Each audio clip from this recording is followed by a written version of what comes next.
मगध. आता मगध जर विचारलं की 16 महाजनपदांपैकी एक होतं मगध.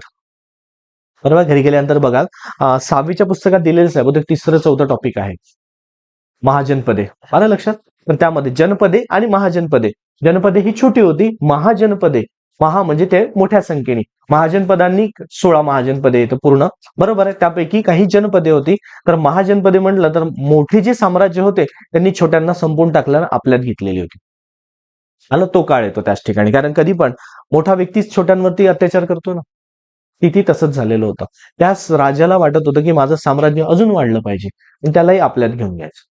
म्हणजे असे जनपदे आणि महाजनपदे हे म्हणून तुम्हाला 16 महाजनपदे येऊन थांबलेले आहे पूर्ण. तर तो 6वीचं जुनं वाचा की नवीन वाचा दोन्ही मध्ये दिलेला आहे. आणि खाली जो चार्ट दिलेला आहे तो व्यवस्थित चार्ट फोटो काढून ठेवून द्या मोबाईलमध्ये किंवा पाठ करून टाकाल, कारण त्याच्यावरती जोड्या लावा प्रश्न आलेला आहे. बरोबर आहे. आणि त्याच्यावरती ती कोण राजा त्या ठिकाणी होता ते विचारलेलं आहे. आणि परत राज्यसभेला 16 महाजनपदे जवळपास 3-4दा प्रश्न आलेला आहे. तर त्यापैकी आता तुम्हाला विचारलेलं आहे, म्हणजे 2024ला एक प्रश्न आलेला आहे की अवधचं नवीन नाव काय? अयोध्या. अयोध्याला मंदिर बांधलंय ना, म्हणून तो प्रश्न आलेला. बरोबर आहे. राम मंदिर बांधलं गेलं ना अयोध्याला, कारण तिथे अवध साम्राज्य होतं म्हणून. म्हणून ह्या गोष्टी महत्वाच्या असतात, म्हणून जरा थोडं व्यवस्थित वाचून घ्याल.